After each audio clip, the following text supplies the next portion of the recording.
Part 2. Verdant Wind. Great Tree Moon. Blood of the Eagle and Lion.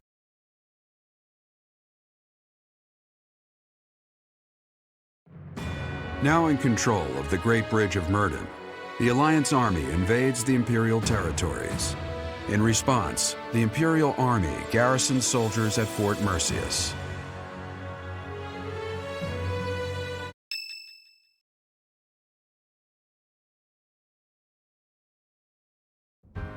All of that went about as well as it could have.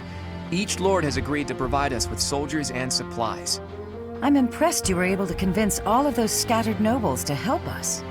I thought they would quarrel about how much support they should each provide. That's what they usually do.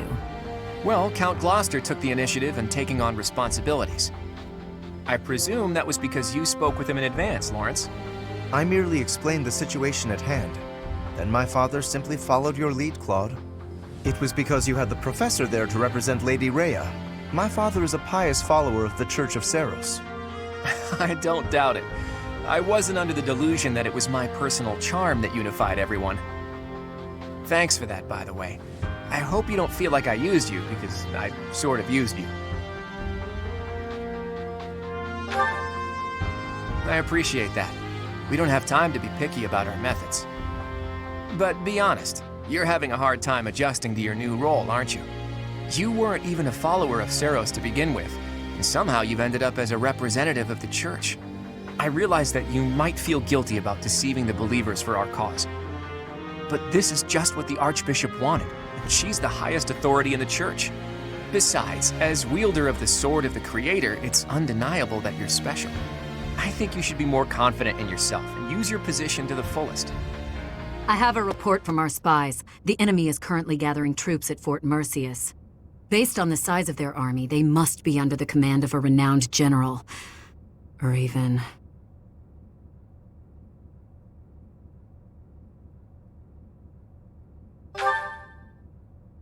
Well now, that would be interesting.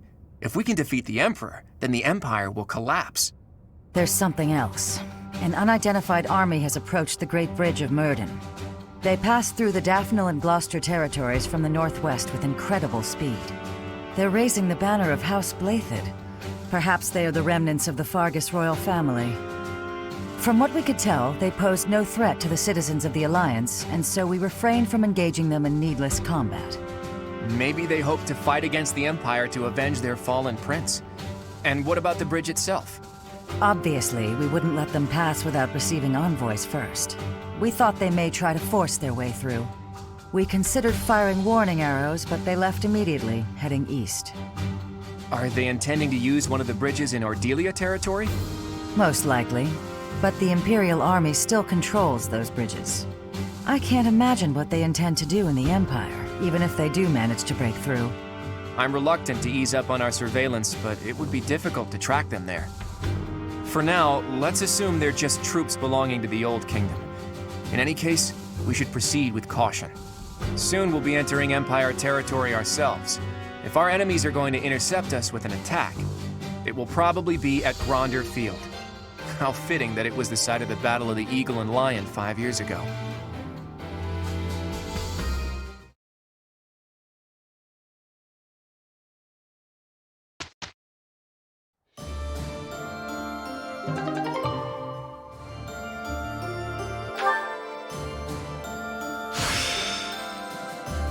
My secret is hard work.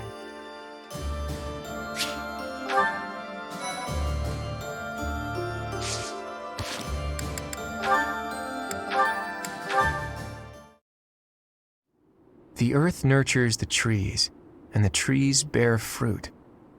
It's the earth itself that gives us all life. O Fodlan, land of plenty, bless us with the gift of delicious food. What are you doing? Oh, it's just you, Lawrence. I was disturbed by your ridiculous blather. Must you recite it quite so loudly? And can you even call that nonsense poetry when it is utterly ignorant of rhyme and meter? Ouch! You don't hold back, do you? I didn't know you were so particular about poetry. Ha! Maybe you have a secret poetry collection of your own hidden somewhere.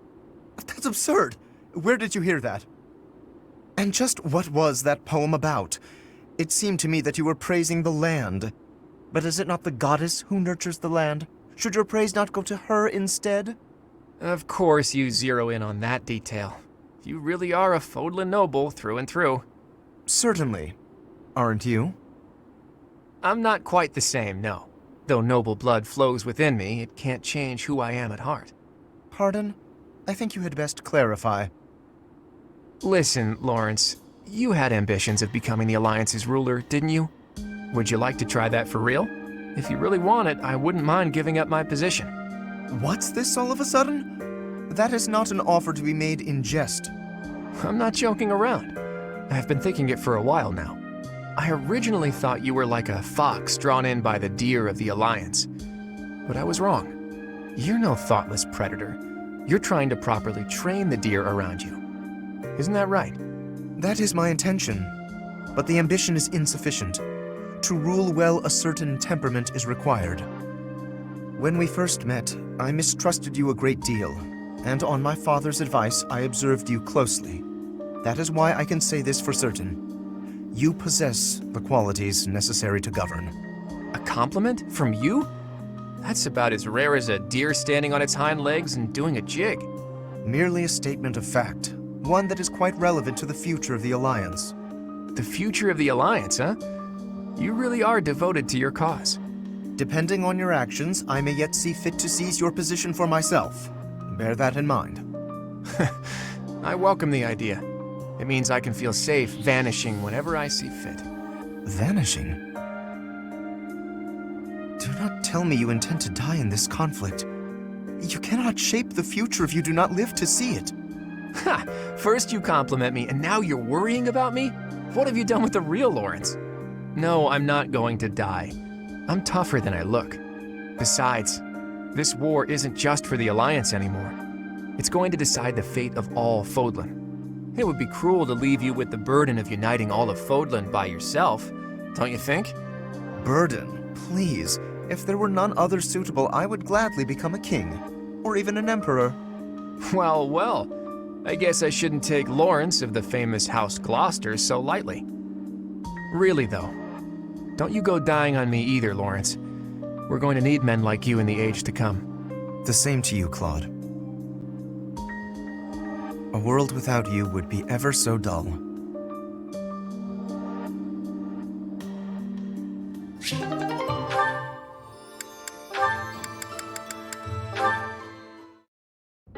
Hey, Raphael. I finally finished that necklace for you. Here you go. Huh? Oh! Whoa! This is incredible! And so shiny. You're like an artist, Hilda. How'd you do this? Just like I told you. I put the flowers and the shiny rocks in a bottle, and then poured in some resin to preserve everything. I thought the flowers you had were looking a little pathetic, so I added a few of my own. It was hard work, making sure the flowers and the stones were spread evenly, getting rid of the air bubbles. What's this? The part you hang around your neck? I thought you used the one I gave you. Oh yeah, no, that's a cord I braided. I was going to use metal, but some people are allergic to metal, so I figured better safe than sorry. Anyway, you didn't give me much to work with, and look what I pulled off. I am a miracle worker. It's gorgeous! Beautiful! I've never seen anything like it. Thank you, Hilda. Whoa, hold up! What's with the blubbering? It's just... I bet my sister never got anything so pretty in her whole life. She's had to deal with so much because of me. I never got her anything this nice and cute before. She's gonna love it and be so happy.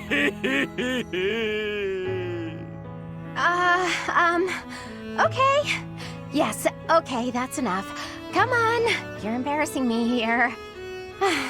If you're really that happy, I'm glad I put some effort into something for once. Don't you always put effort into things? That's sweet of you, but no, I don't want to put in effort and then disappoint people. It's dispiriting, not to mention tiring. But what if they're not disappointed? Then they'd feel great, and you'd feel great too. Yeah, you have a point there. I guess I'm realizing that now. You know, thanks to you, I'm starting to see things from my brother's perspective. What do you mean? Do you have a big bro too? I do. I've always thought of him as an overprotective nuisance, but now I feel thankful. Looking at you, I couldn't help but think, sometimes big brothers are okay. I didn't do anything special though. It's natural for a big bro to look after his little sis. Oh, that reminds me. I still haven't found anything special enough to repay you for the necklace. I got an idea though. How about I help you make a tough-looking necklace for your big bro? No need. I have a better idea. When the wars simmer down, why don't you and your sister come visit me? Really? That's it? Yeah, I want to make sure it suits her. And then I can adjust the cord if I need to. Of course we'll come visit. I told my sis all about you, and she already wants to meet you. Well, good. I look forward to it. In the meantime, hold me close to your heart. What? That's what the necklace would say if it could talk. Hold me close to your heart.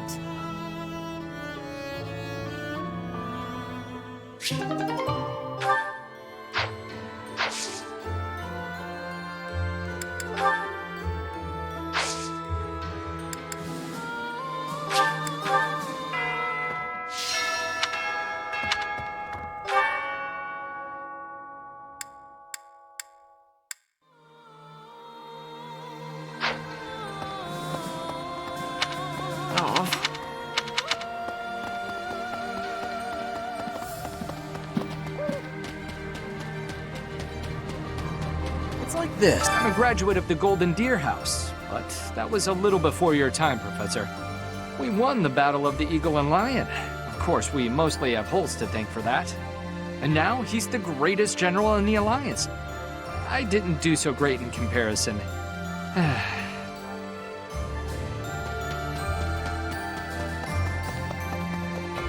Professor, we might see Edelgard herself leading the enemy in the next battle.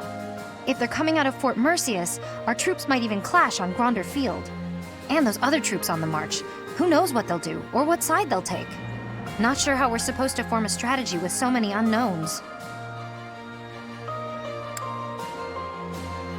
I don't know why you're so confident, but it does somehow make me feel better. Anyway, we've come this far. Let's just keep putting one foot in front of the other and see how far we get.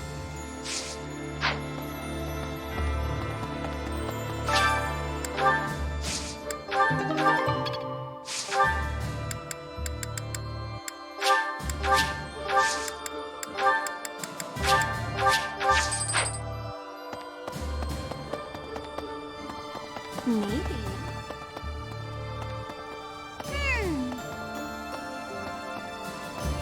Claude was saying that our next battle might be in Gronder Field. Is that right? Reminds me of the Battle of the Eagle and Lion. But of course, that was a very different time. When it was over, all three class heads complimented each other on their bravery. And then we had a party. But we can never go back to that, can we? Excuse me, could you do me a favor? Right.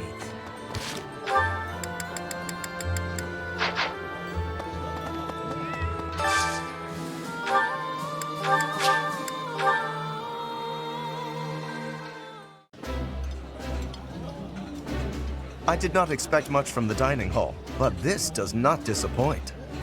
This is delicious! My absolute favorite!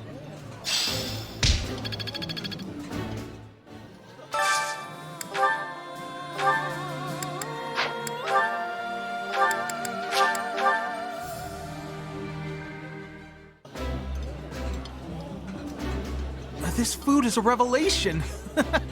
I can't help but smile when I eat it. The flavor is nostalgic to me for some reason. I'd like some more.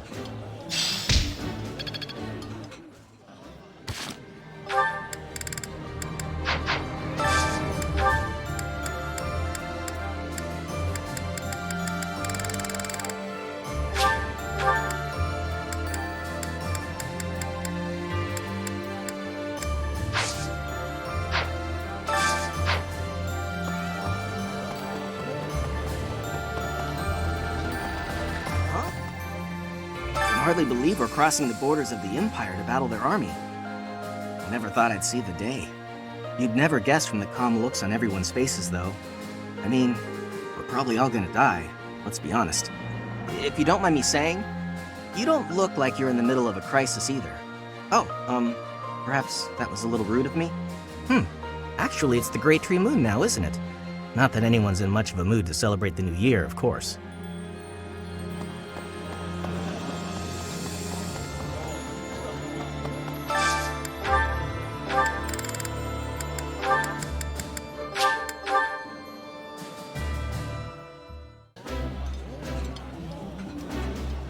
My brother used to scold me for being too picky, so I have grown to develop a taste for most things. Eating delicious food really takes my worries away.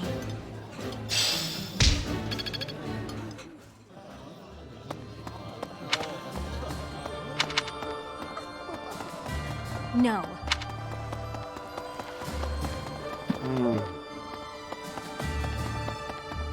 Greetings, Professor. Nothing to report. I hear we're sending troops to Gronder Field next. Is that what's what? That whole area is in the territory of House Burgleys. It's famous as the main granary of Fodlan. If we could capture it, we probably wouldn't have to worry about food anymore. Bread for all! A moment, please. Hey there.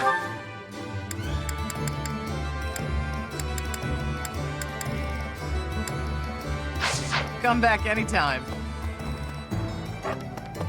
Hello there. Return soon, please. Hey there. Is this it? There you go. Is this it? There you go. Is this it? There you go.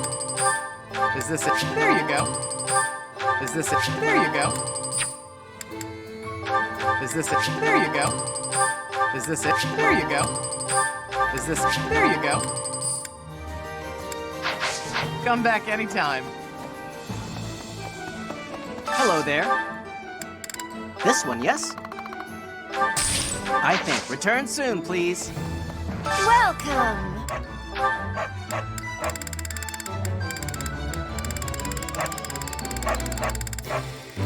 Is that the one? Thanks a bunch.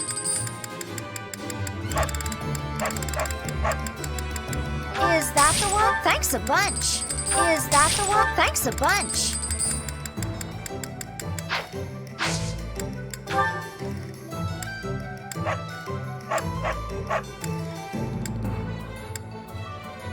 Come back soon. Hello there. Return soon, please. Hello there. I gotta say, it's tough to keep the fighting spirit alive when you recognize your enemies on the battlefield. So you can't avoid it, huh? How did everything get so messed up? Just because we're fighting someone doesn't mean we gotta hate them. That's probably the worst thing about war.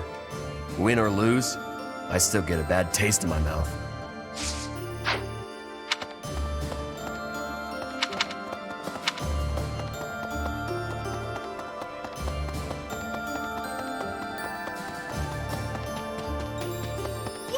Edelgard's presence suggests that Hubert is around too.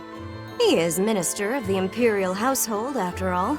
He's been around Edelgard since they were children. I suppose he must be pretty happy with his current position.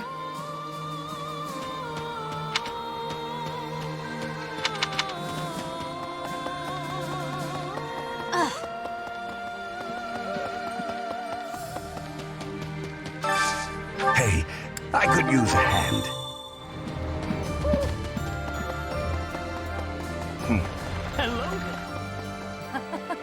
Since Little Claude became their leader, the Alliance Lords haven't been especially unified.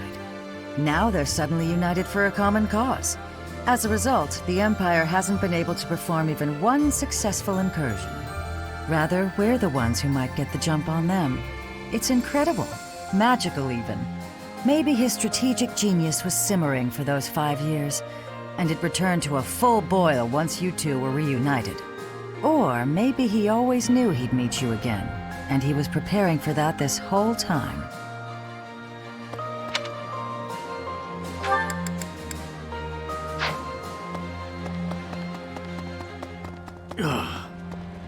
Professor. Thanks to our victory, I've been able to study the Great Bridge of Murden at my leisure. And you know what? It's an astounding structure. So much history there. Imagine how much time and effort it must have taken to build something that big. Over water, no less. I hope that someday it will be opened up to the people of Fodlan, a historical site, rather than a military checkpoint.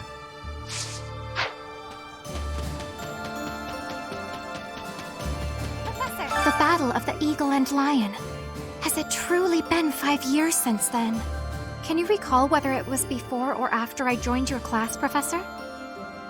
That is not at all the case, Professor. Your memory serves you poorly. It was shortly after I joined your class.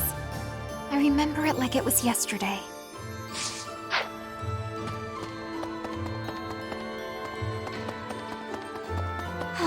So, we're finally moving into enemy territory. We can expect the war to get even more intense from here on out. I'm really feeling the tension now. I have almost no experience with battles of this scale. Professor, I'll be grateful for your leadership on the battlefield. I know I can trust you.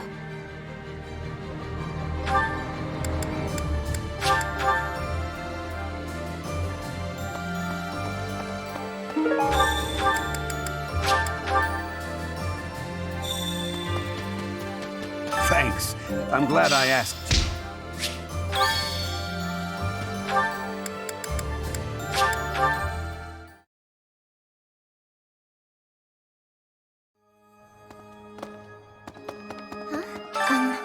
I heard that some unidentified troops have appeared, but apparently they were flying the flag of the Fargus royal family. Do you think it was Dimitri's ghost? His country was taken before he ever wore the crown. Surely he must regret that.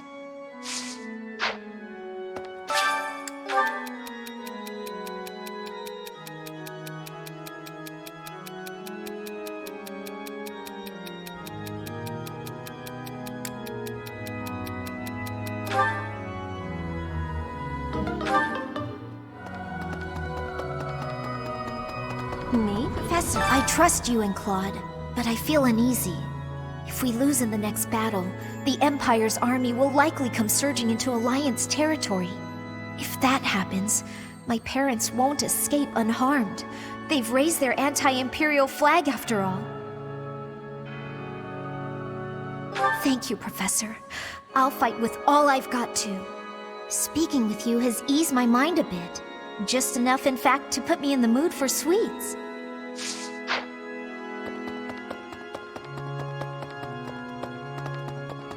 Need something? This one? You're all set. This one? You're all set. See you again soon.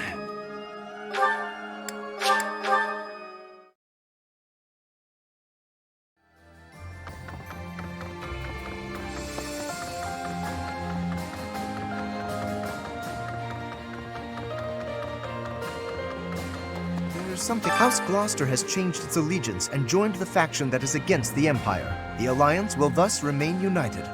But thanks to this latest ploy, my father is more suspicious of Claude now than ever, if such a thing is possible.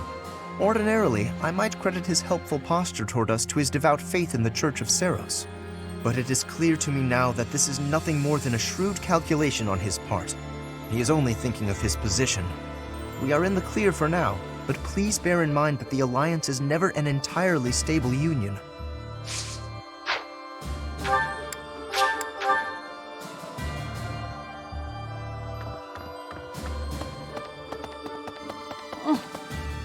So, we're finally invading Empire territory, huh?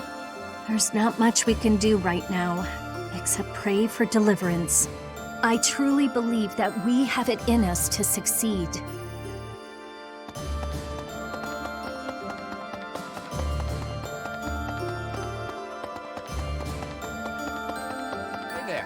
We secured the win in our first skirmish, but the next battle is a different matter. The Empire will come after us with everything it's got. Even so, the ultimate victory will be ours. And I'm not just saying that. I've made ample preparations to ensure our victory. It's my rule to never leave victory to chance. You can't rely on the protection of the goddess. With your power and my schemes, I should be able to plot a direct course to victory. Right. If this mysterious military force is the remnants of the kingdom, you'd think there would have been the possibility of a united front. But from what I've heard, that's going to be difficult. Their behavior is very erratic. If they're clamoring for revenge and death, then it's probably better if we have nothing to do with them.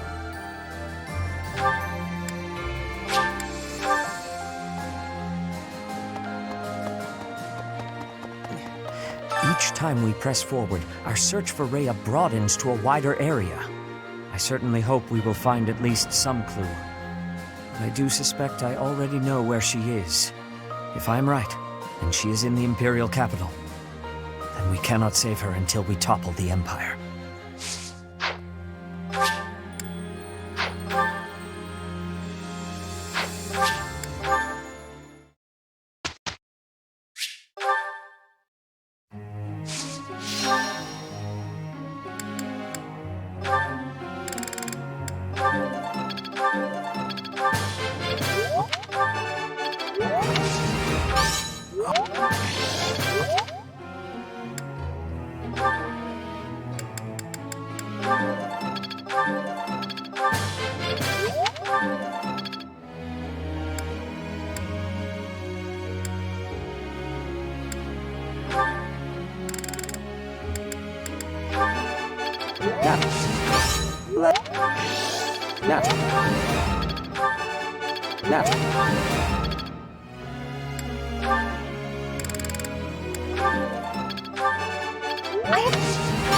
No.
Hey, can I ask you something?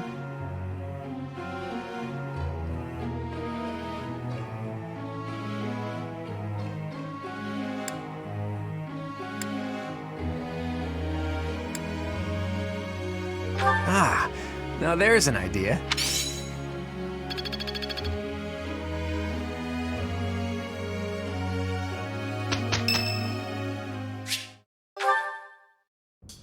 May I discuss something with you?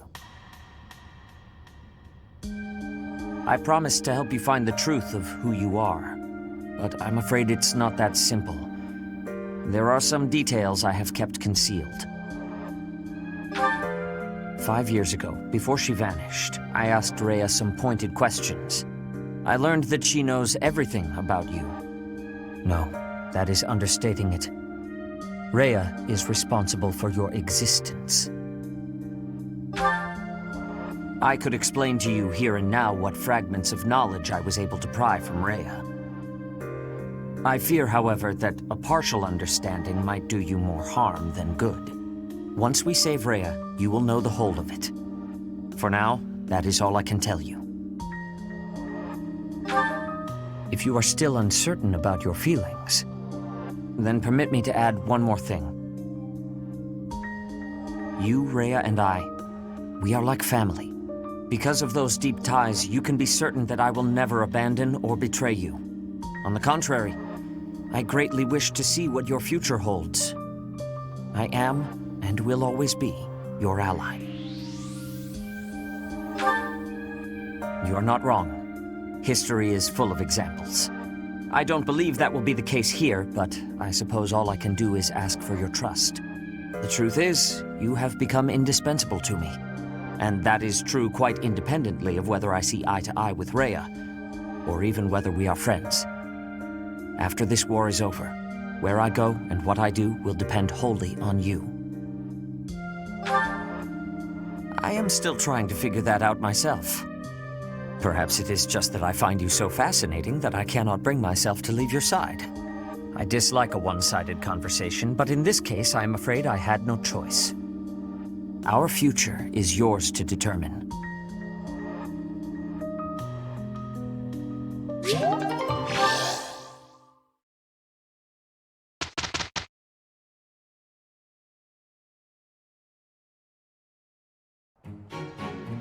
It shall be easy with you and I. Yes, I can help. I'm excited. Professor, it is finished.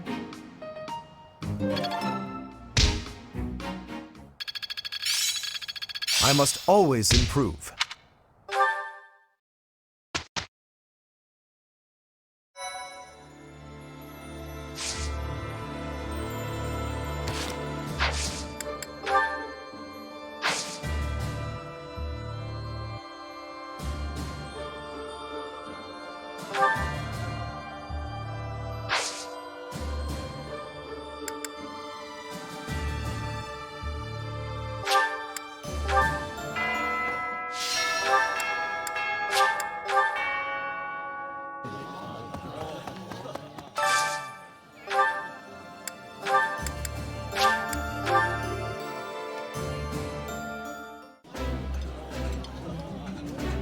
Smaller bites will make you look more refined, while at the same time helping you feel full and content. I'll fondly remember eating this meal with you.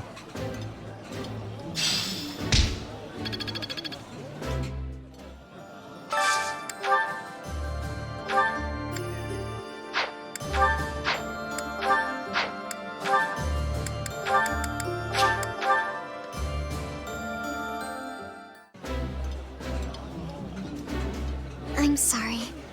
I know I'm boring company. My brother used to scold me for being too picky, so I have grown to develop a taste for most things.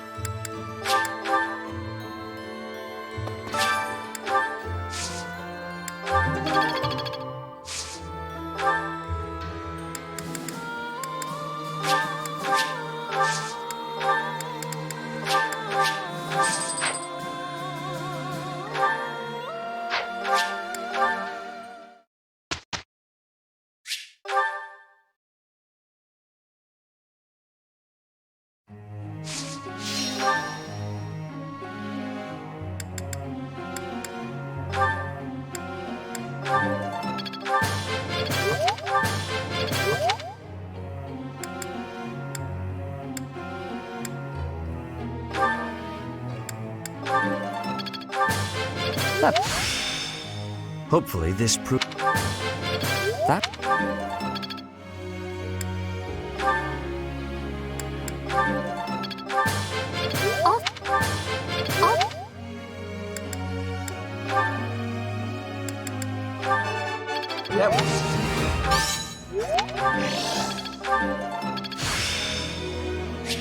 More car.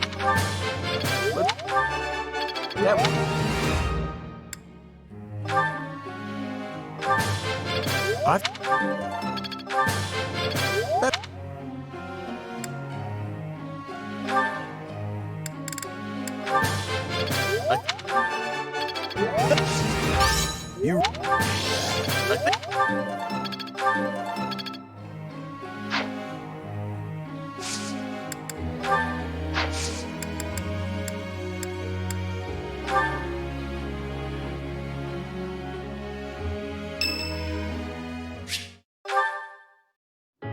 Hey, Professor. I think you've been working too much lately. The battle's gonna keep going with or without you, but you're the one doing the most out there. It's real impressive how you can focus on giving orders and fighting. I don't think I could do both in the same battle. I see you running all over the place, even after the battle's over. I just don't want you to wear yourself out.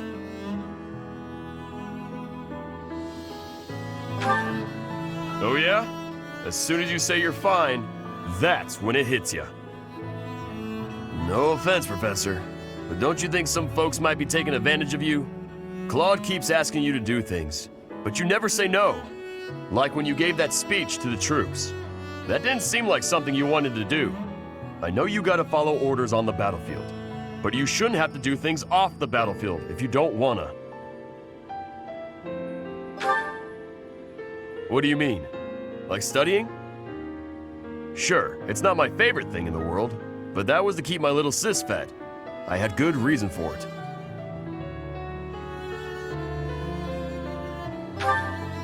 The same, huh? I think I get what you mean. You do things you don't want to do for the sake of everyone else. That's real noble of you, Professor. I guess I can't get in your way if you're doing it for the right reasons. Okay then. I'm gonna keep trying to do my best. But now, I'm gonna do it for you. My little sis is important to me. But you're real important too. I always work hard for the people who matter to me. And having more of them in my life just means I gotta work even harder. What do you think?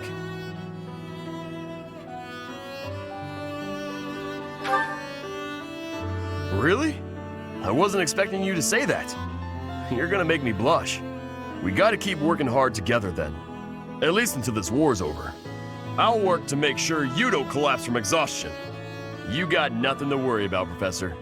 I've been training non-stop. I got your back, no matter what.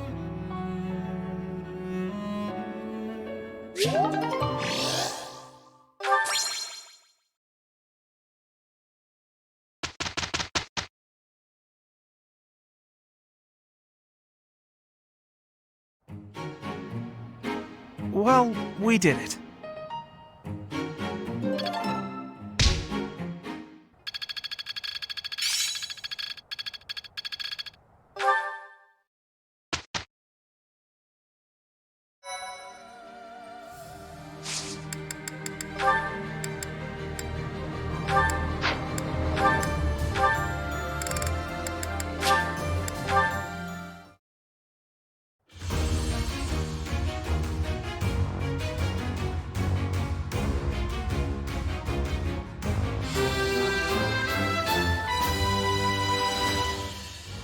I did it.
This food is a revelation. I can't help but smile when I eat it. This is nearly as delicious as Mother's cooking. I would happily eat this every day.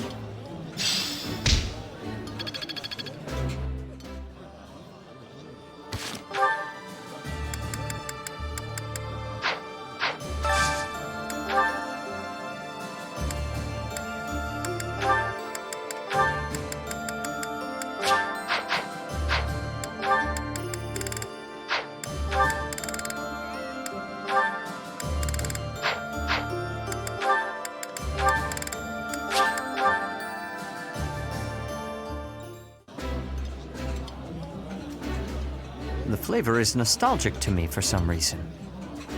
I'd like some more. I mean, I eat plenty of different things, but this? Definitely not my favorite.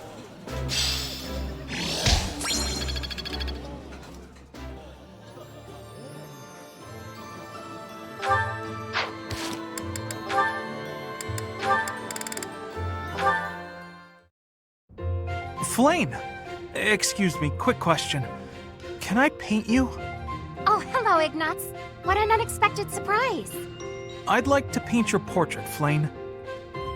For some reason, whenever I try to visualize Saint Sethline, I think of you. No wonder I've repeatedly felt someone's eyes boring holes into the back of my head lately.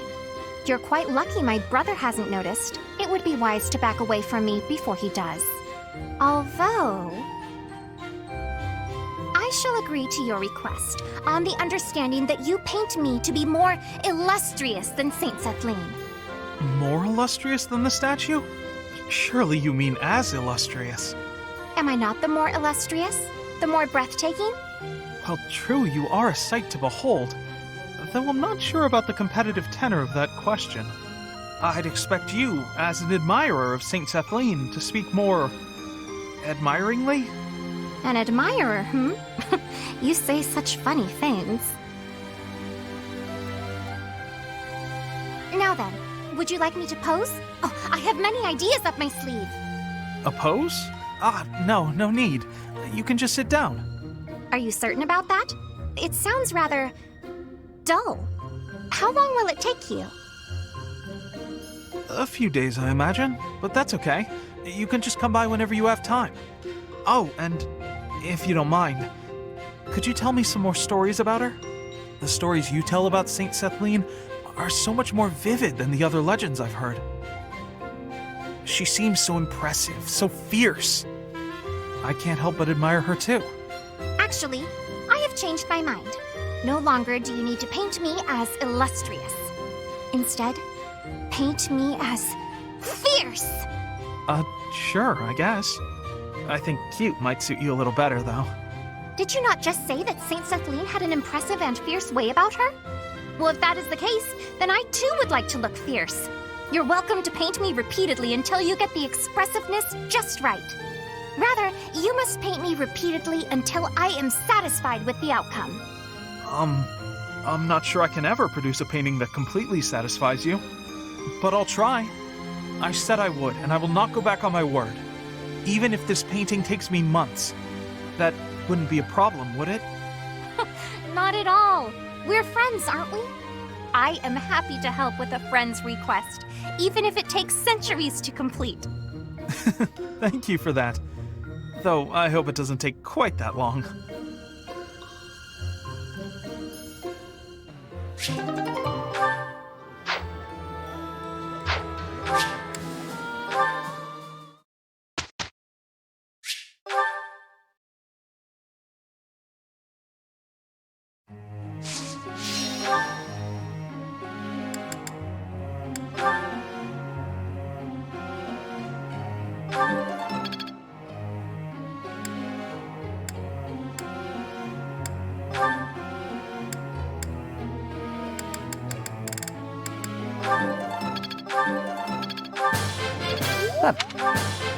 That?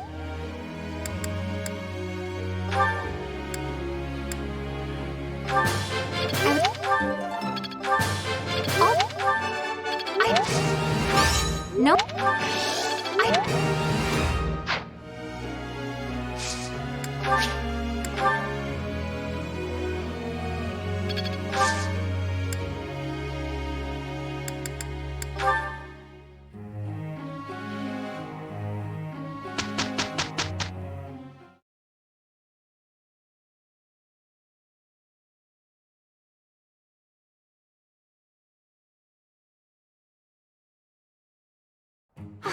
Have a look at how we did.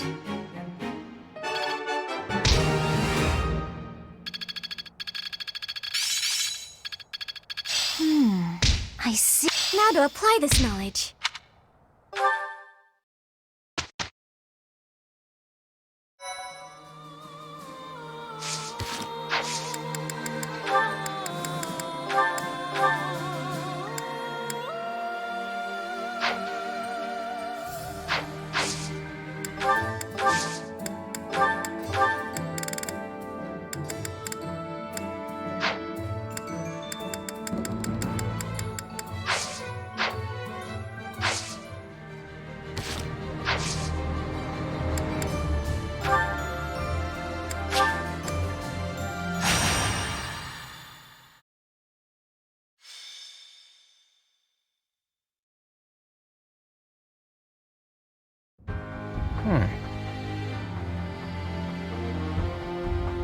Very interesting.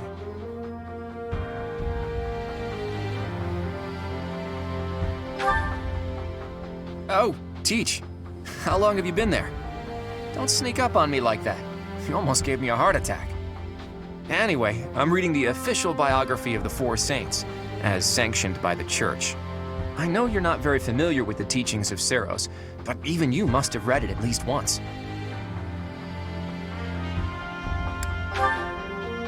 Tell me again, how exactly did you manage to get a job teaching at an academy run by the Church? Well, whether you've read the biography or not, the Four Saints must at least ring a bell, right? Well then, I've got a little quiz for you. Name the Four Saints, companions of the great Saint Seros. I'll give you a hint. There was Keyhole, Sethline, Indek, and... who was the fourth one again?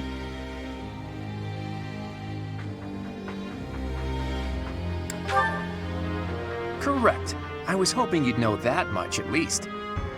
In any case, you can learn some interesting things reading about the life and times of Saint Macuil.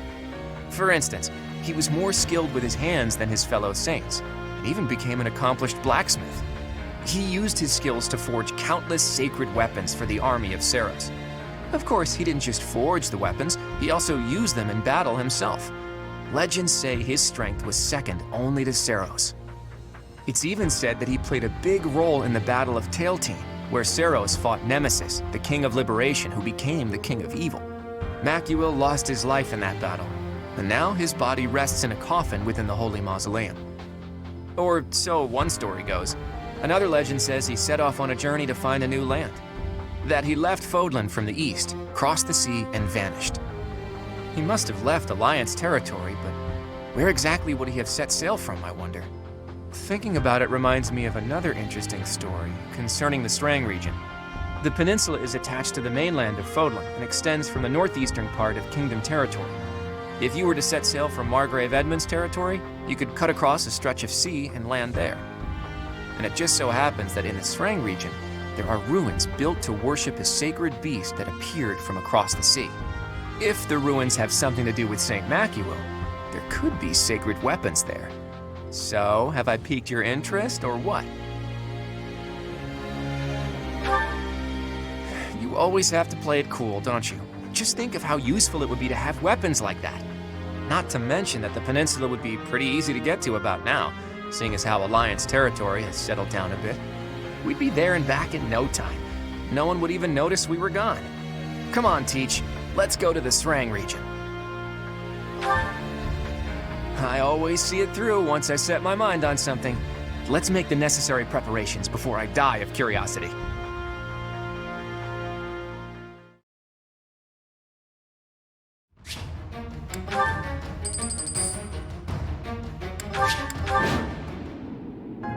There are the ruins. It looks like we're not gonna have the luxury of an excavation. Look, I bet those are the watchmen of the ruins, and that they've been ordered to keep out intruders. And that big beast? I hear they call it the Wind Caller. Thieves!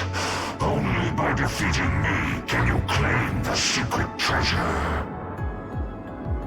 Ah, it speaks! What is it? Huh? Who are you? I'm just here for a bit of treasure. Don't attack me! Someone got here first. Must be a band of looters. We can't let them get the treasure. Guess their luck's about to run out.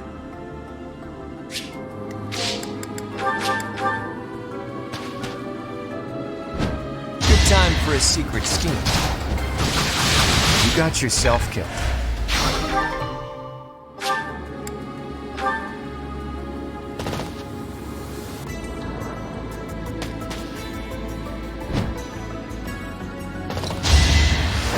I can do this!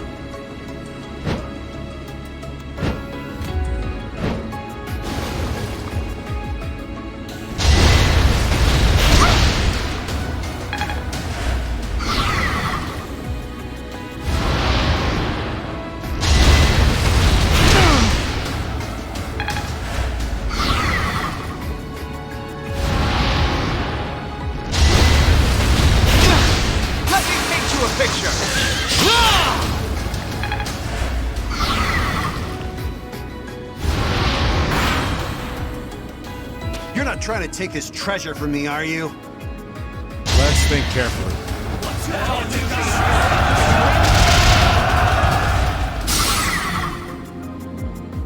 If I don't get this treasure back, the boss is gonna be really angry with me. I have an idea.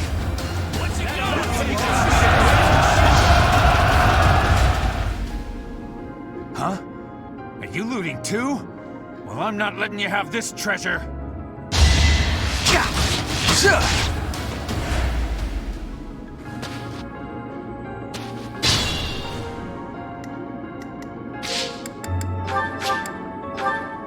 It's time.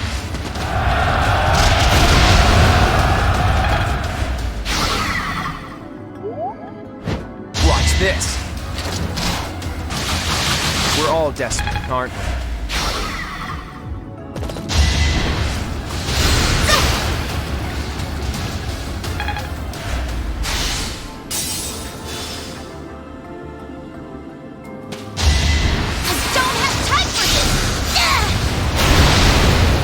Will not die yet.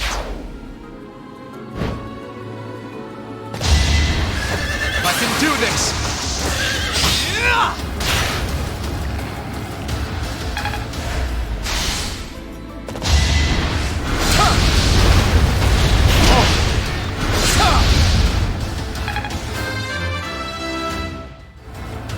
Me?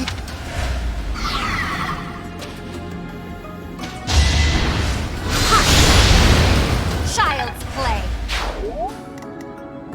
Shall we?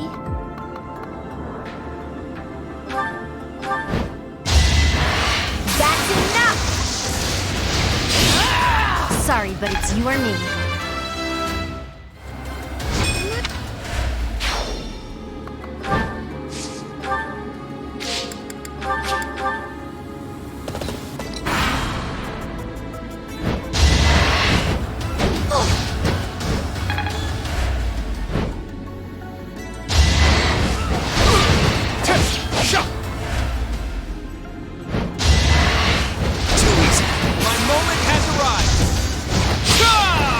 Fitting outcome. I can't.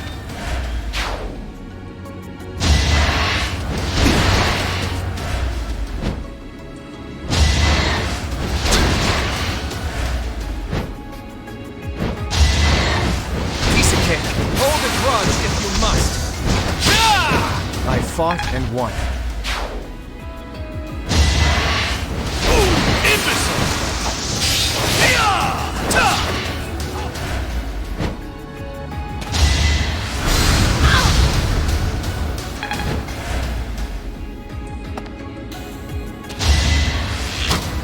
Too easy. This is our chance.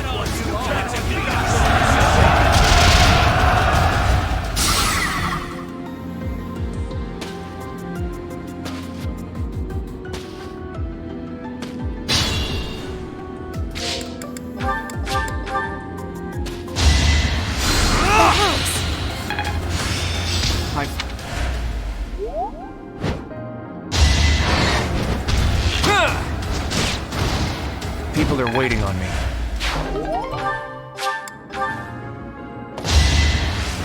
Ooh, nice! Well done.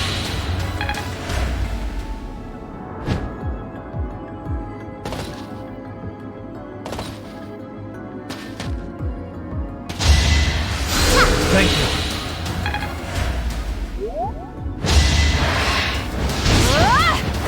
Can't afford to slack off.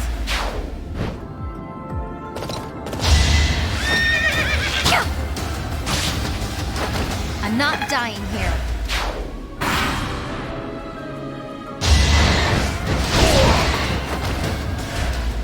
A treasure.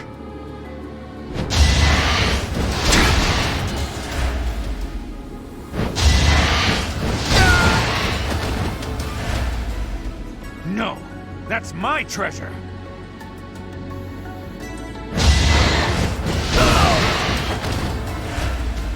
I should never have become a thief.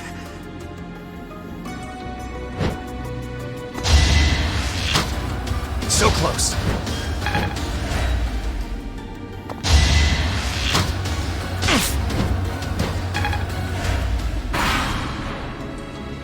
After all the trouble we went through to get this treasure, I'm not gonna let you get your hands on it.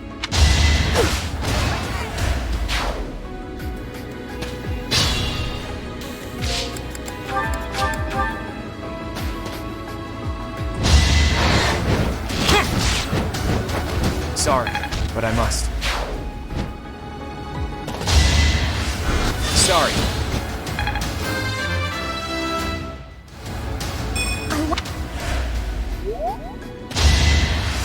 I'm sorry.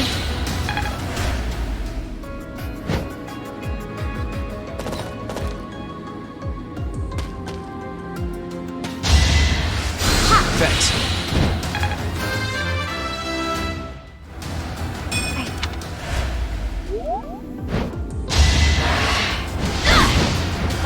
Don't get used to this.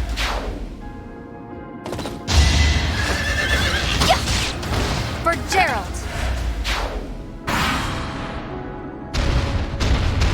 Have a taste of my power.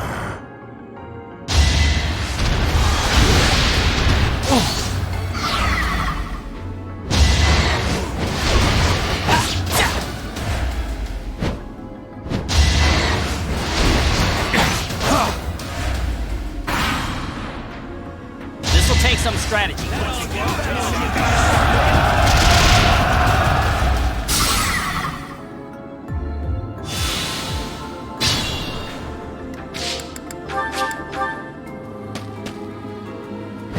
I smell those detestable 10 elites. Who are you? I'm the grandson of the grandson of the grandson of the elite Regan. Now tell me who you are. I am your family's enemy. If you carry the blood of the 10 elites, you cannot be permitted to live. What do you mean by that? And what's that crest on your forehead? No more talk. If you wish to survive, you must destroy me.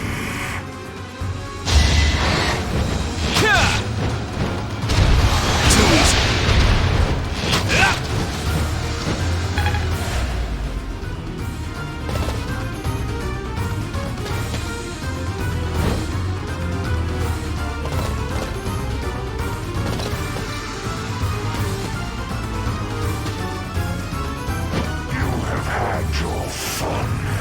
If you are going to flee, now is your chance. If you are not going to flee, I shall take your life as payment.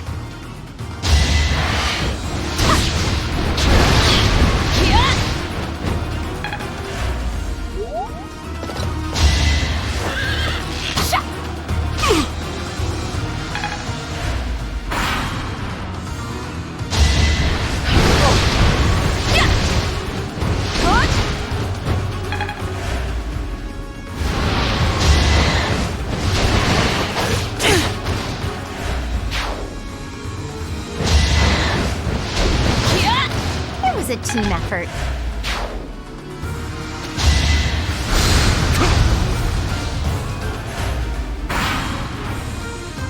Let's try this.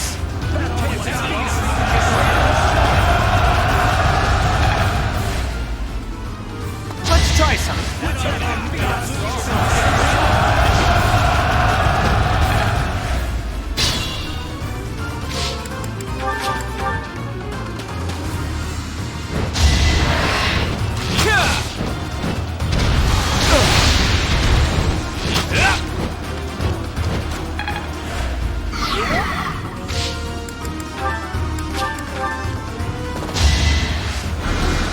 Sorry.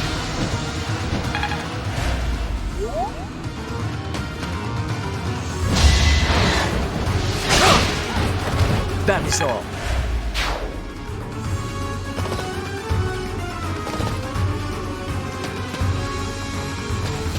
Yeah!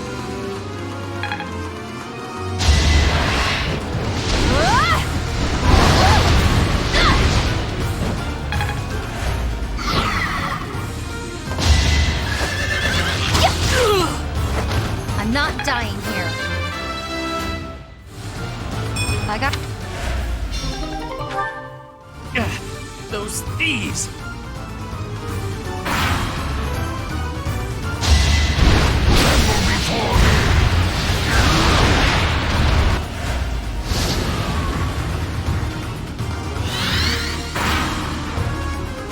Now's the time.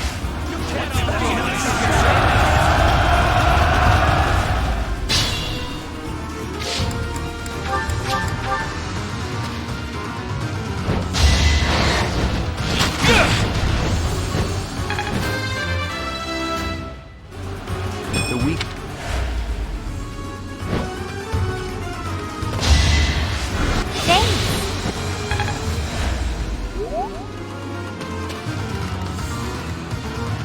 Guide me well.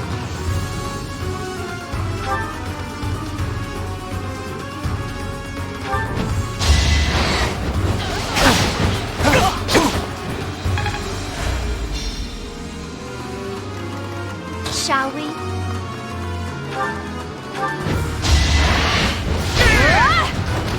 Sorry, but it's you or me.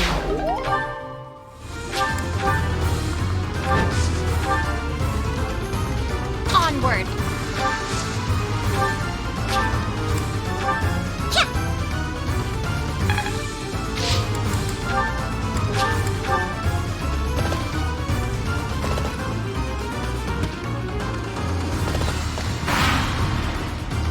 Are these your companions? They are indeed. I should tell you that Seros is in a precarious state right now. I will not assist you. I have lived apart from the world of man, which disgusts me so. This war disgusts me also. I thought you might say as much. That is regrettable.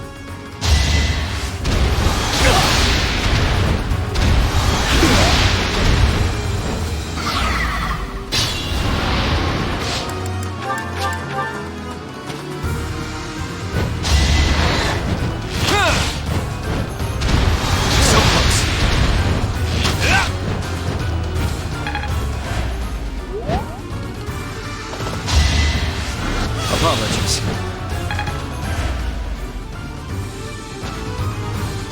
Commence!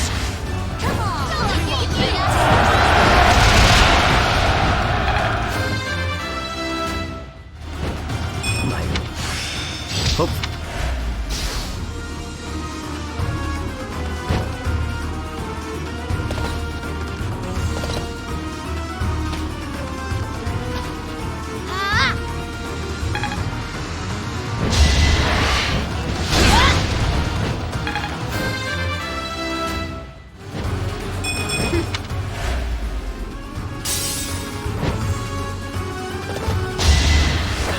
Pure grit!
It stopped moving. Is it dead?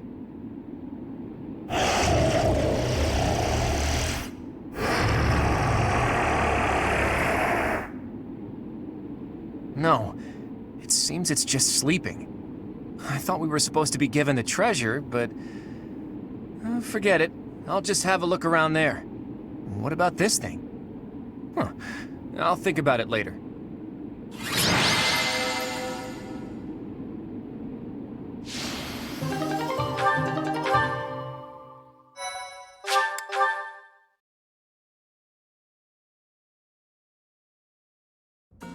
Thanks for all your hard work, Teach. Sorry for dragging you along with me. I had no idea it would turn into a fight. But hey, at least we got some treasure out of it. I'll leave this in your capable hands. Do with it as you will.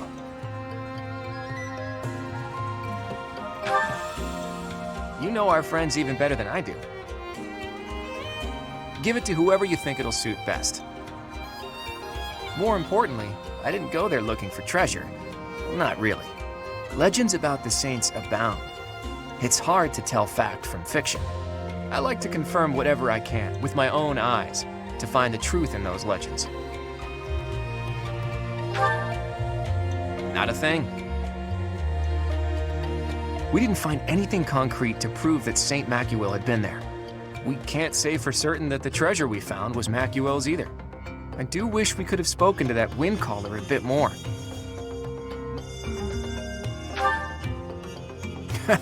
Unlikely.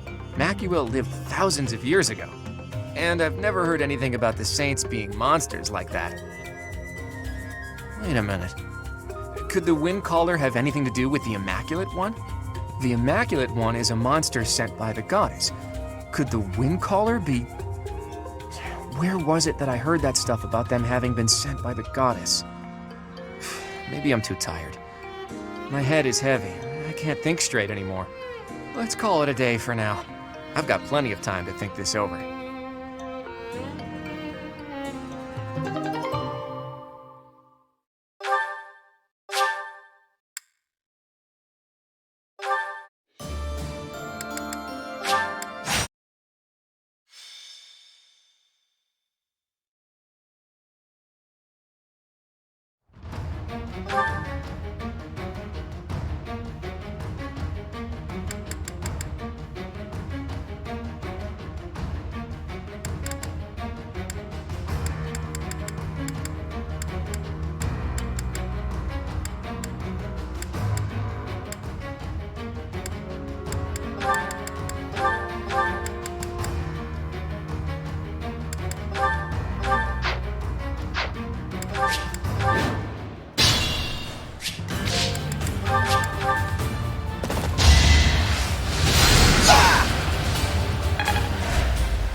Make a difference? There's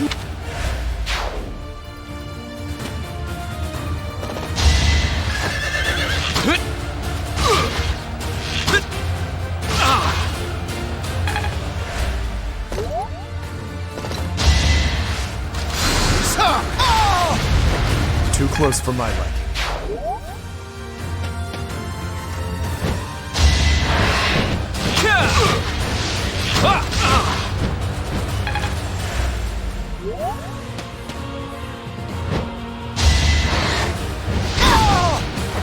Don't get used to this.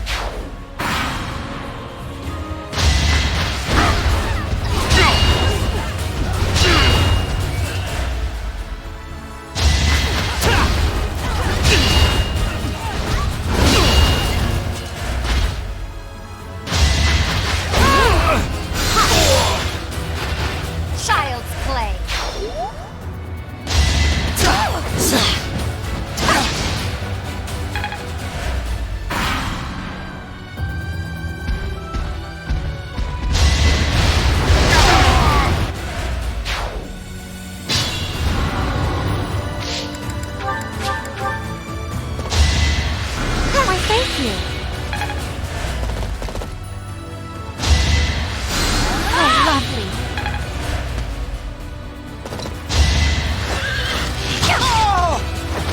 not dying here.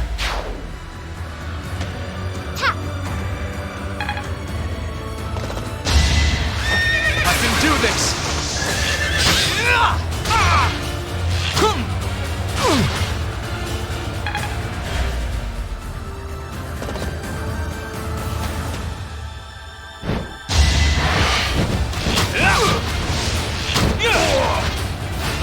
Sorry, but I must.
Thought you could best me?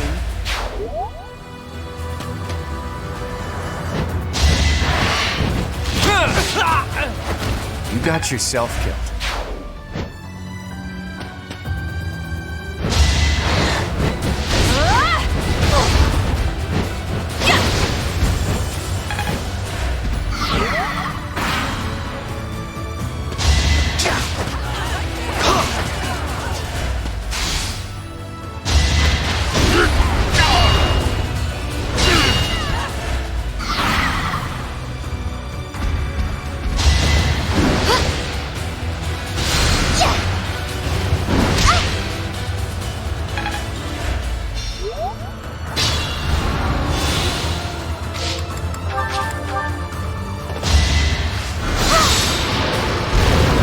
Keep going.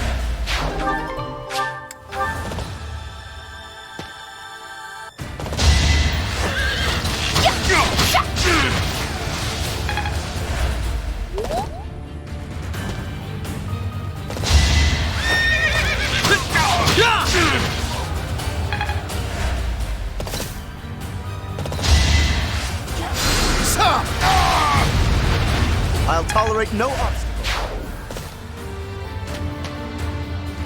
Good time for a secret scheme. Sorry, but I must. Good.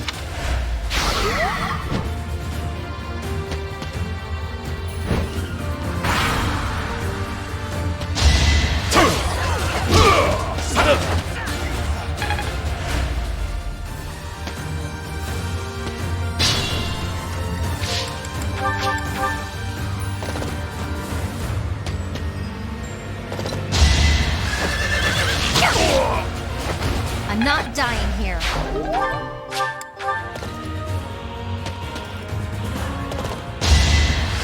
Let me paint you a picture!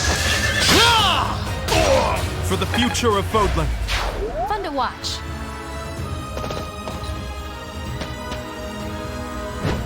Watch this. We're all desperate, aren't we? And that...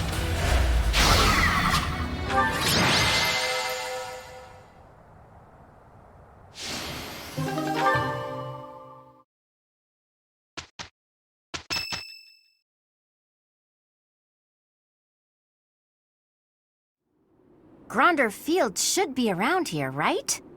But it's so foggy. Even if there were enemies here, we'd never know it.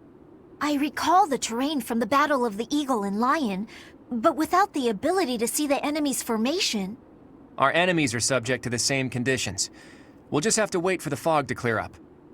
Speaking of enemies, what do you think became of those unidentified troops? Any follow-up reports? We haven't heard anything since. If they were headed this way...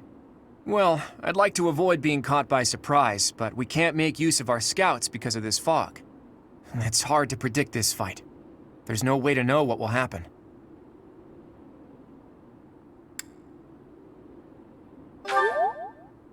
Of course, the morale of our allies would be crushed if we let them see us shaking in our boots.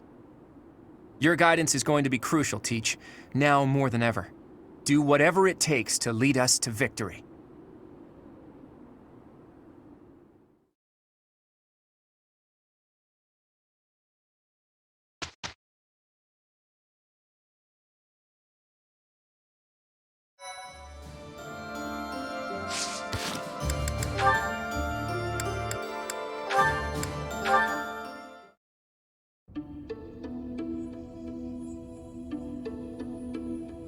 Hi, Flame.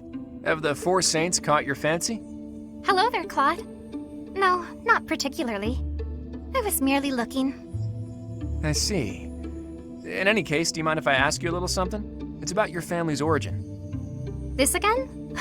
There is truly nothing of interest to discuss on that topic. But when you try to change the subject like that, it drives me mad with curiosity. That said, taking a secret by force isn't my style. That's why I devised a different approach. Relentless nagging. Might I suggest giving up entirely? Truth be told, my brother has asked that I not speak of my background to anyone. I thought it might be something like that. Oh well, guess I'd better give up on trying to get you to tell me yourself. Instead, why don't I tell you about the theory I've come up with? You've concocted a theory, have you? I suppose there is no harm in listening to it. I did a bit of investigating into the crests that you and Seteth bear. Seteth's is the major crest of Keyhole, and yours is the major crest of Sethlene. Where did you learn of this? Oh, I just took a peek at some records by a renowned crest scholar. I'd rather not say more than that. Anyway, my point is that I don't think I've ever heard of two siblings each bearing the major crests of a pair of saints.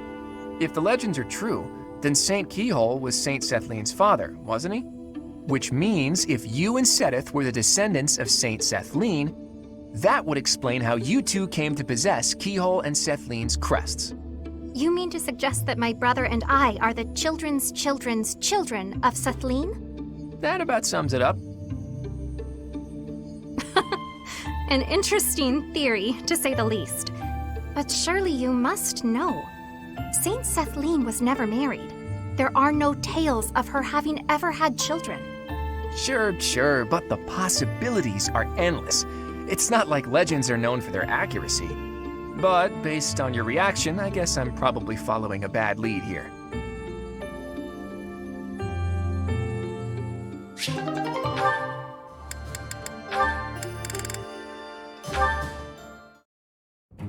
Oh, it's Seteth.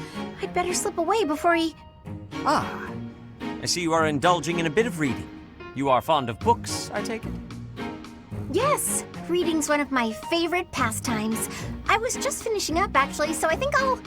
That is most fortuitous. Fortuitous? How do you figure? Come with me.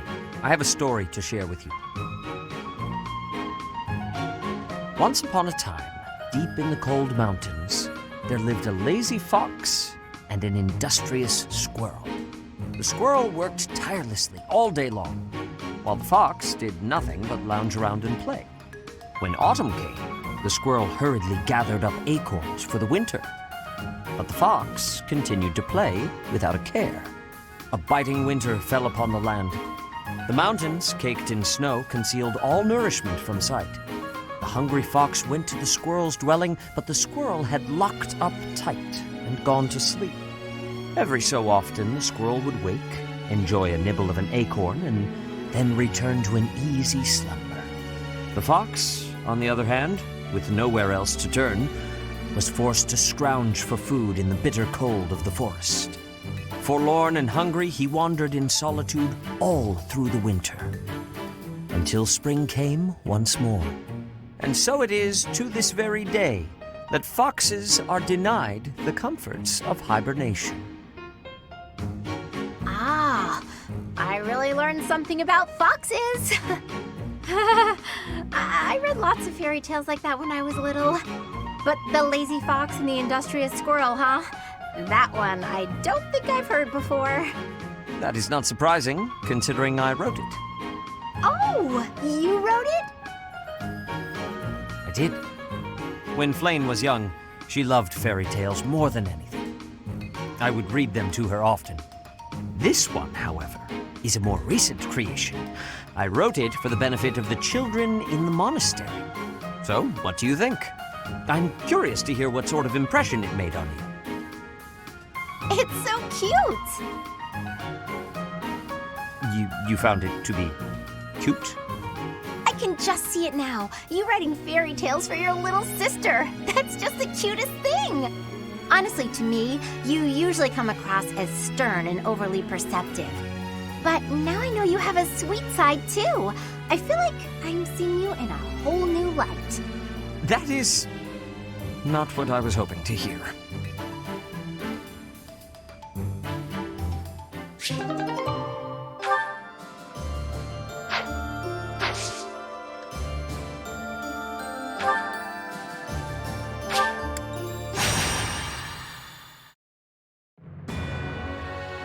Departing from the Great Bridge of Murden, the Alliance army marches south toward Enbar, the imperial capital. As an unknown military force begins their advance under the banner of the kingdom, the imperial army dispatches forces from Fort Mercius with the intention of intercepting them. The curtain is rising on a conflict between the three armies, which will come to be known as the Battle at Gronder, held on the same plains that witnessed the Battle of the Eagle and Lion.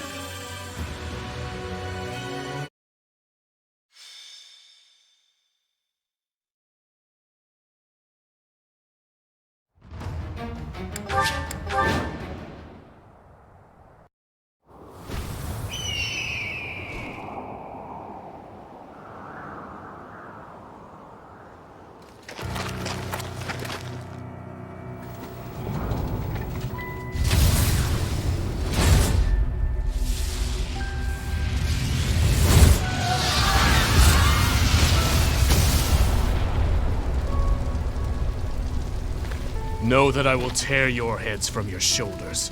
The dead must have their tribute. As big class reunions go, this one's gotta be the worst in history. Years ago, we fought here as classmates. But not today.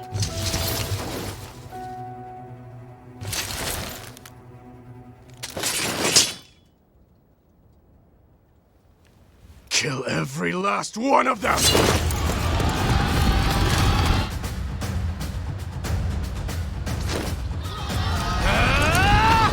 And so we fight on.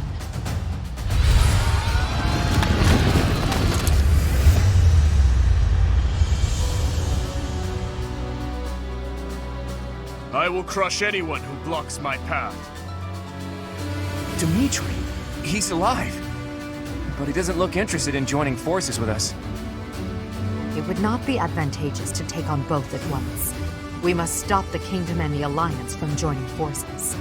I will create such chaotic warfare that they won't be able to tell who is friend and who is foe.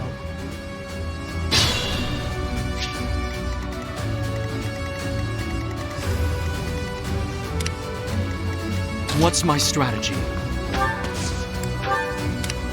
Let's make this quick. Shall we?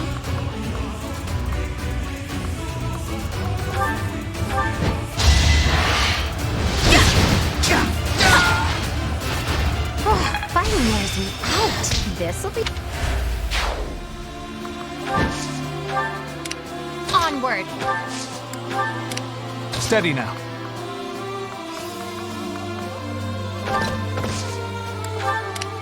Leave it to me. Shall we?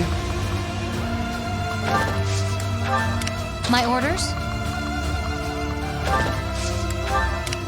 At the ready.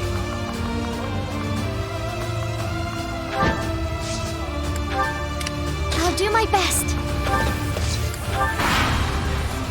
Mounted units, advance! Stay back! Stay back or I'll shoot!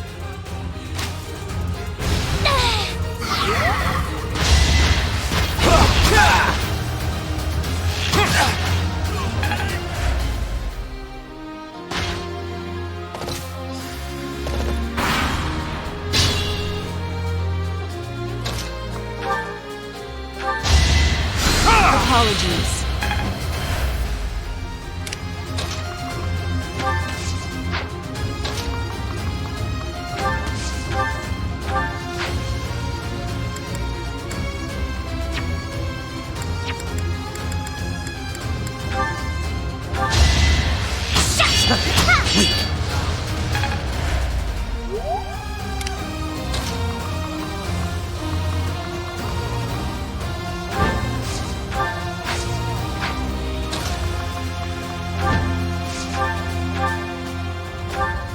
The center is in danger of being taken.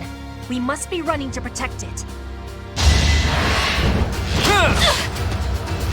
So close. Strategy in motion. Wish I could have at least died at home. Not in this big, stupid field.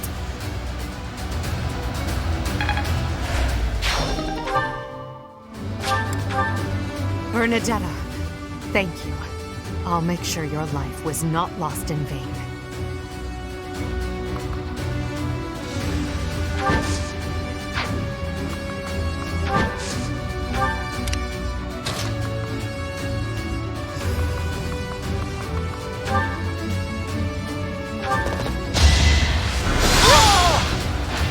Goddess, forgive me.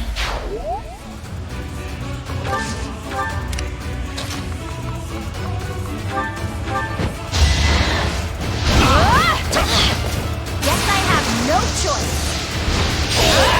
Don't get used to this.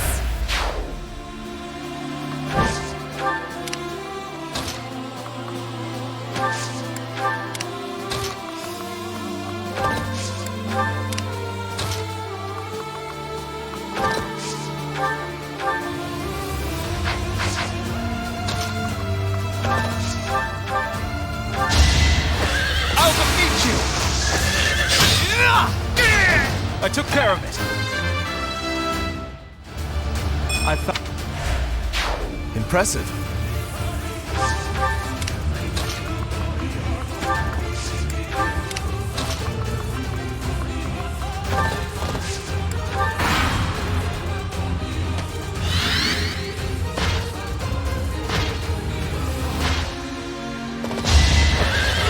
Nice try! How about a curtsy?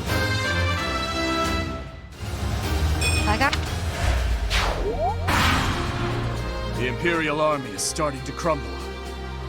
We will step on the Empire right along with the Alliance troops. To the eternal flames with all of them!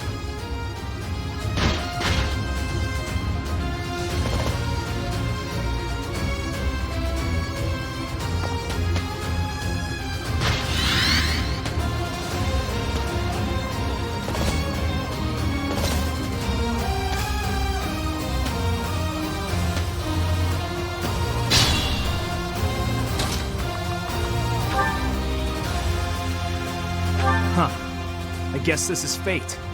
Sorry, but I need you to please give up quietly, okay?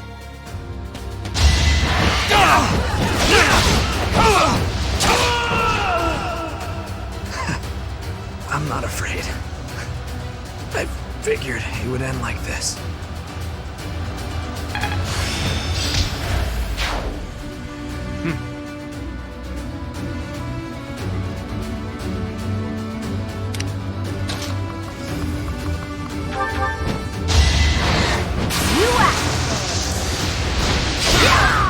Sorry, but it's you or me. Could be... I'm impressed.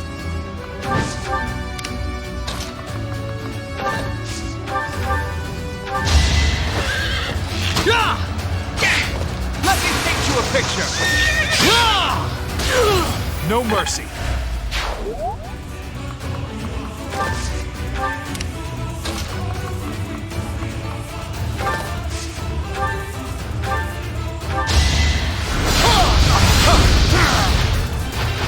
I'll tolerate no obstacle.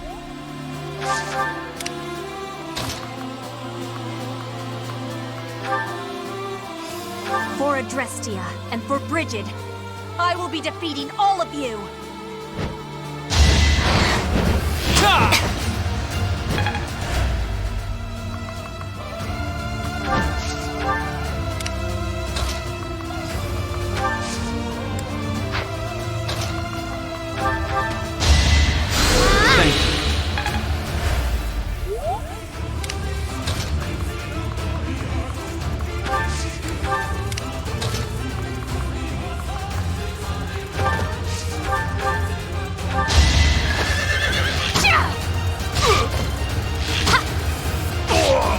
Alright, who's next?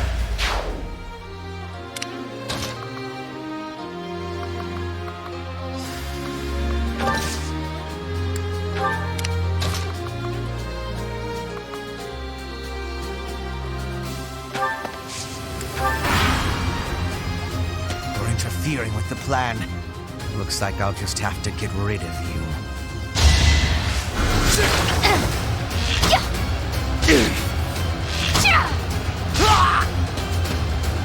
Fighting on will endanger my life.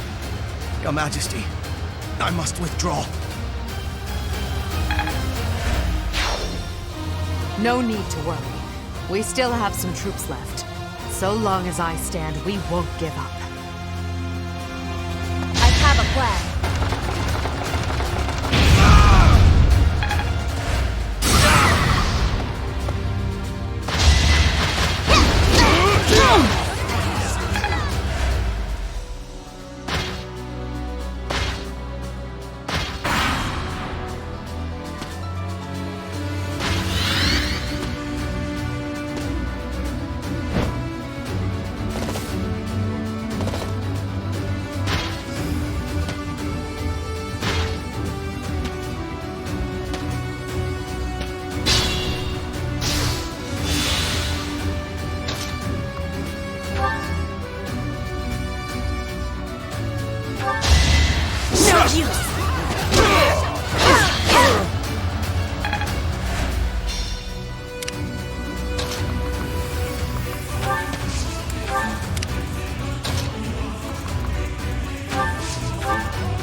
Fighting anymore.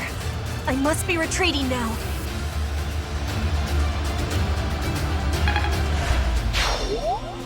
Don't worry. You must live on to lead your people. Those fools who went up the hill will pay with their lives in the crimson flames.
An exalted death.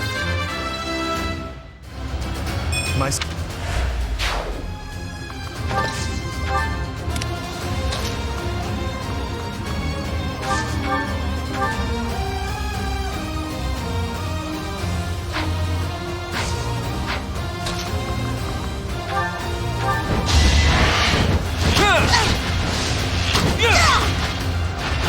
You got yourself killed.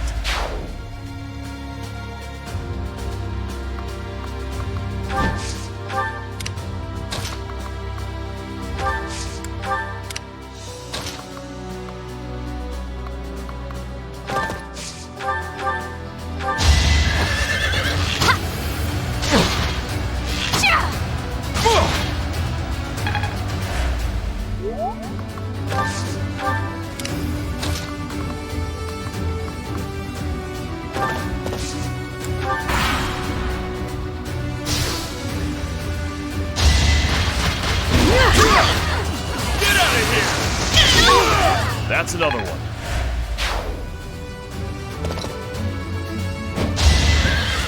Nice try! I will destroy you! Make a difference?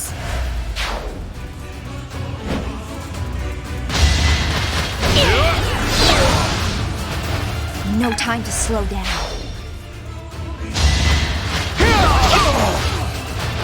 I'm not dying here.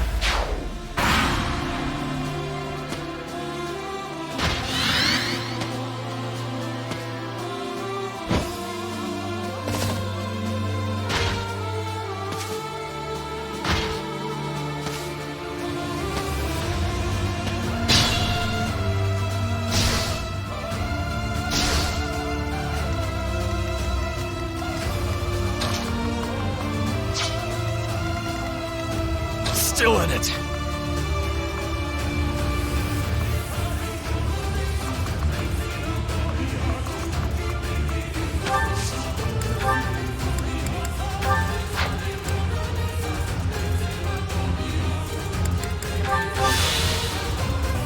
Steady now. My orders?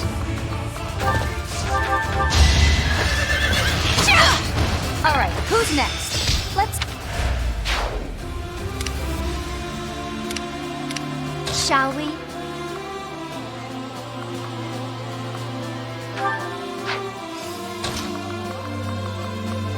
We all choose our paths, and I've chosen mine. I fight for my lord, to the death.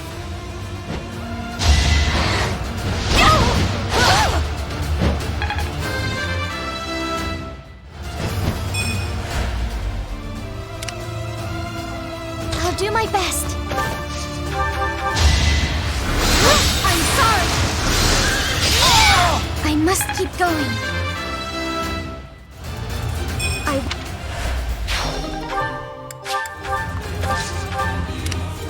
Shall we?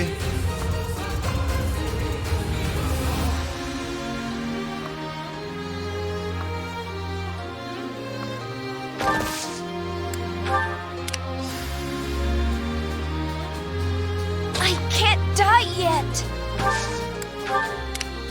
At the ready.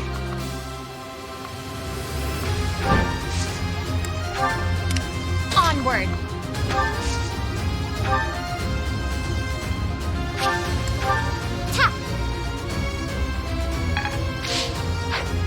What's my strategy? Your Highness, I failed you.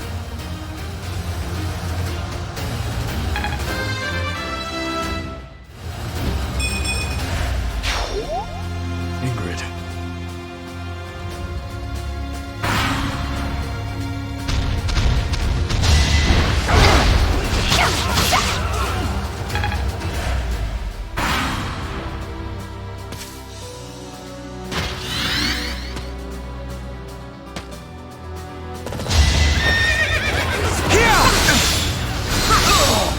Child's play. A bit.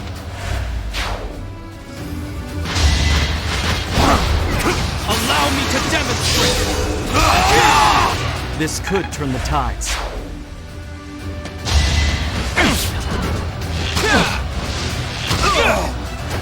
We're all desperate, aren't we?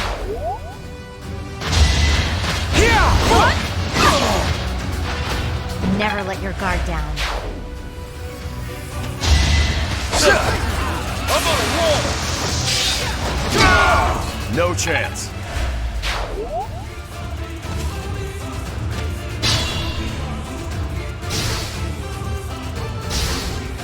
Leave it to me. Want to die? Step forward. I'll take you all.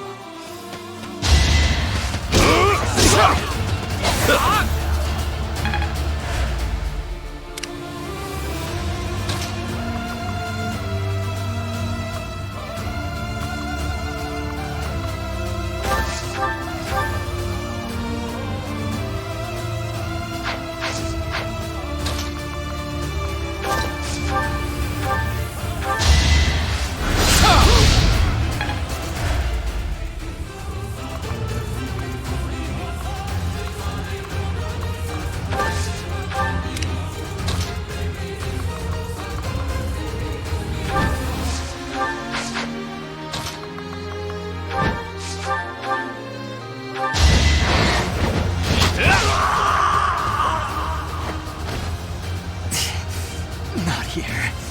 Not like this. Felix.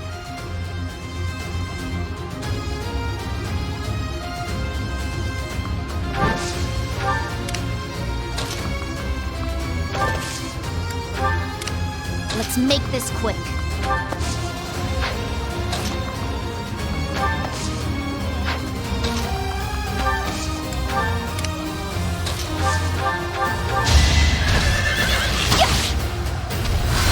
Nice try.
In the name of His Highness, you die here.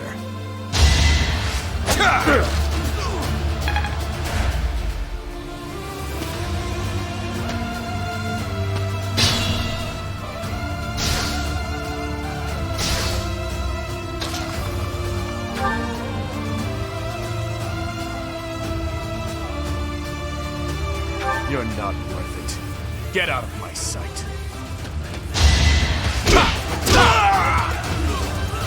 Where are you, Edelgard? I will not stop until I kill you!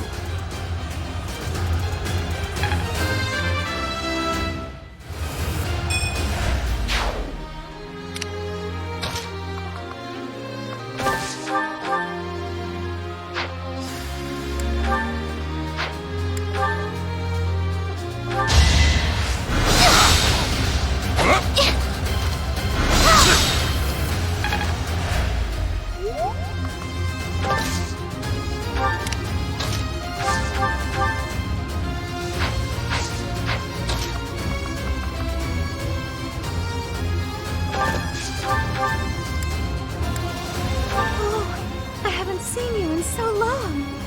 It's such a shame we have to meet like this.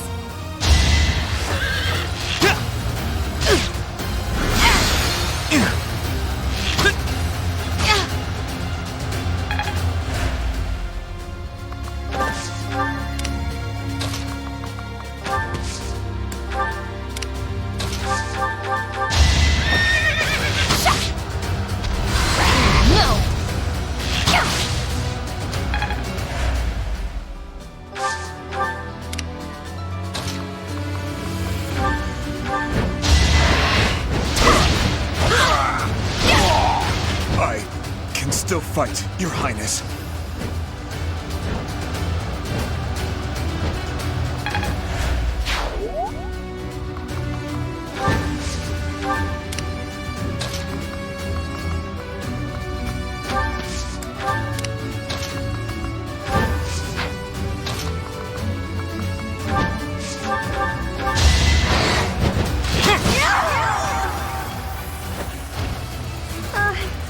I'm sorry, Dimitri.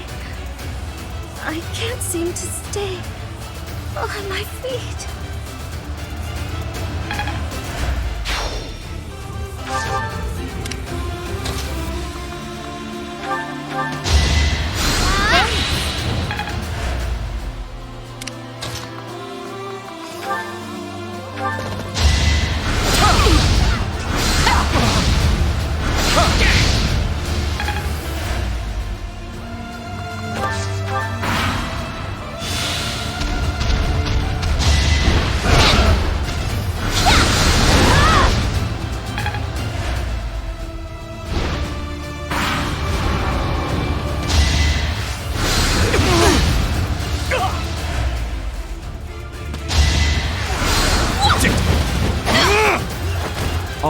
going to plan.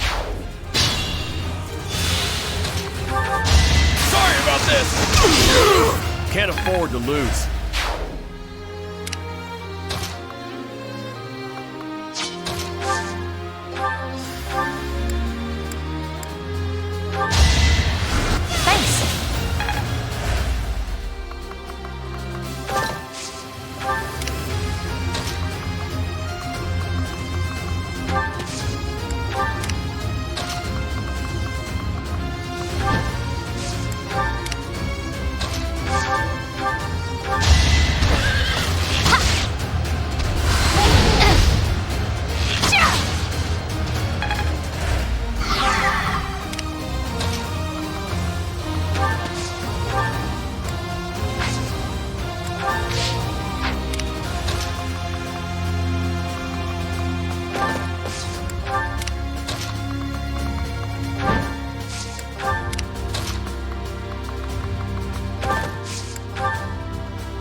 Got no time for mercy.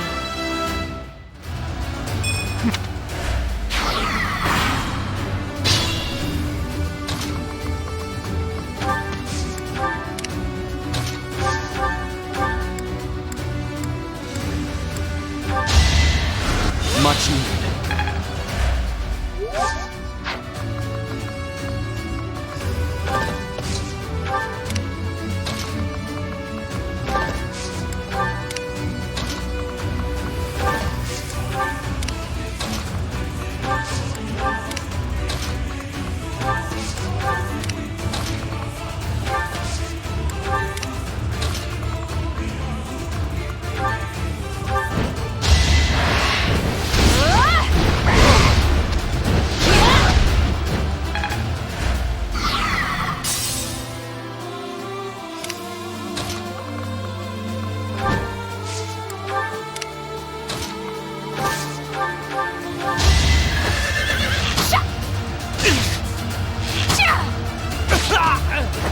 Make a difference?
Let's...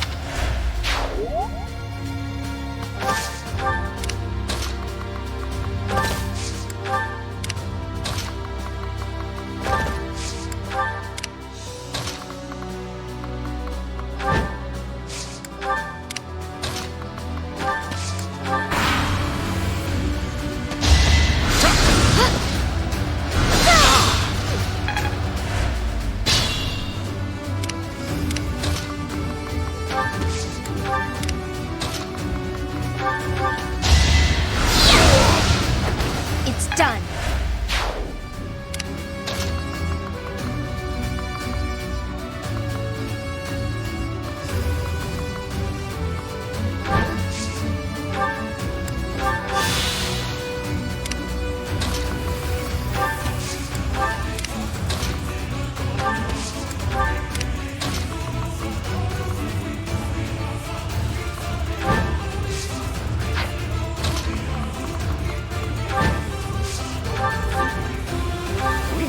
each other since Garrick Mach.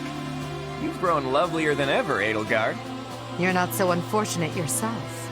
And you have the aid of the Professor. Frankly, I'm jealous. Now's the chance for you and the Professor to leave. I'm afraid I must decline. Even if we left, we just have to come right back. Too easy. Strategy in motion. I lost. Just as expected, you aren't making my path an easy one.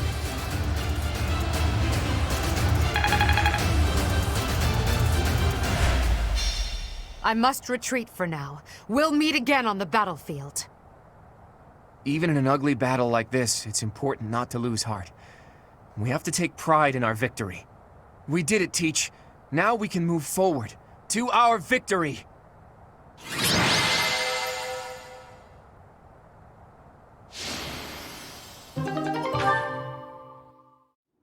So, Edelgard retreated.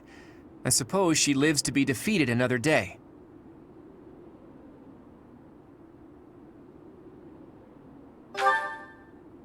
I suppose a win is a win, regardless of the circumstance. Some of our allies are injured, but can still fight. We'll just have to accept this outcome and press onward. Still, the battlefield looks awful. And I wonder what became of the Kingdom Army and Dimitri. I saw him. Who? Dimitri? He was completely different from how I remember him. He looked like a crazed demon while he was fighting. He pursued Edelgard as she retreated, but he didn't get far before he collapsed.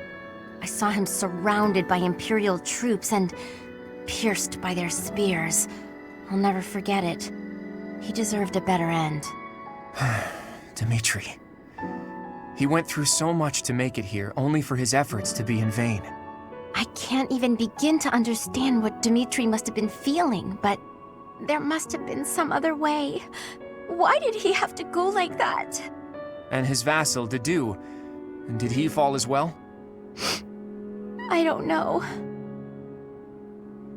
Your Highness. Your ambitions are my own now. I will bring you Edelgard's head. I swear it!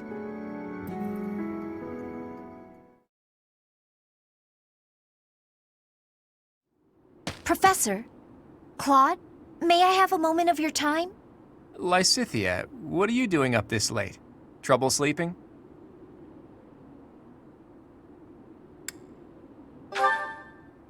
Anyone would be shaken after such a brutal battle.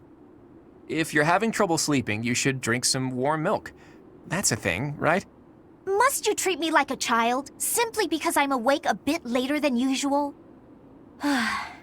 Actually, I can hardly muster any indignation right now. I wanted to tell you that I noticed something odd during that battle. What was it? There were some strange mages among the ranks of the Imperial Army. Did you notice them?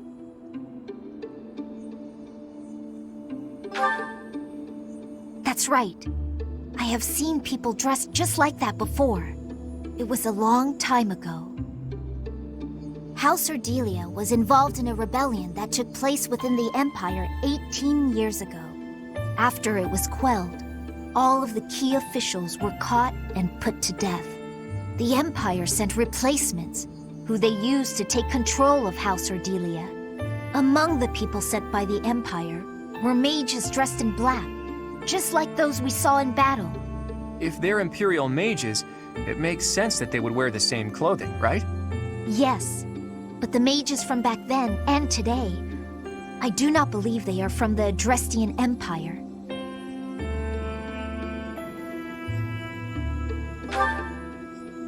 No, I got the impression that they were from somewhere else, somewhere completely separate from Fodlan. There's more. Those mages imprisoned the children from my house and performed horrible rituals on them. Blood experiments. Lysithea, you can't mean... even you? Yes. All of the others were deemed failures. They all died. And even I... doesn't matter. The point is that those monsters possess dreadful knowledge and power. I just thought you should know the sort of people who have allied with the Empire. Blood experiments. Does that remind you of anything, Teach?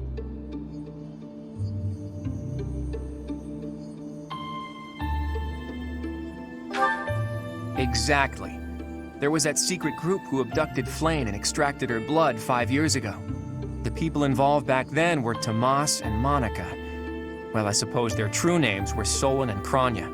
So, that eerie group has been slithering behind the scenes in the Empire for a while now. Lysithea, thank you for sharing all of that with us. One day we will uncover the truth of who those people really are.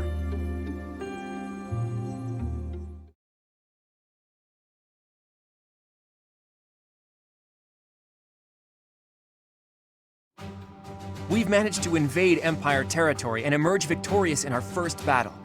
I hope to maintain our momentum and push onward to Enbar, the Imperial capital. Unfortunately, we are not legendary heroes in a fairy tale. Our stamina has limits. The longer we fight, the harder the fight will become. It will take immense effort to secure the supplies and soldiers we need to prevail. Boy, you better not be saying this is as far as we go. Of course not. However, the road ahead leads deep into enemy territory. It'll be a difficult journey, strewn with hardship. I can't guarantee that we'll make it out alive. If anyone wants to leave, now is the time to do it. I shall accompany you to the very end. After all, someone must step up to take leadership should you fall. I'm coming. The future of my village depends on this. Besides, I have to protect the professor. For Captain Gerald. I'm not going anywhere. Because of the Empire, my little sis can't live in peace. We can't leave the future of Fodlan to others. I'm sure that everyone here feels the same. The Knights of Seros are prepared to keep fighting the Empire until we rescue Lady Rhea. So what? We're all supposed to take turns saying we'll do our best until the very end? And what about you, Marianne? What will you do? I'll fight too. Fine. Fine. I suppose I'll tag along too, until the bitter end. It's an honor to keep fighting alongside such stalwart allies. Right, Teach?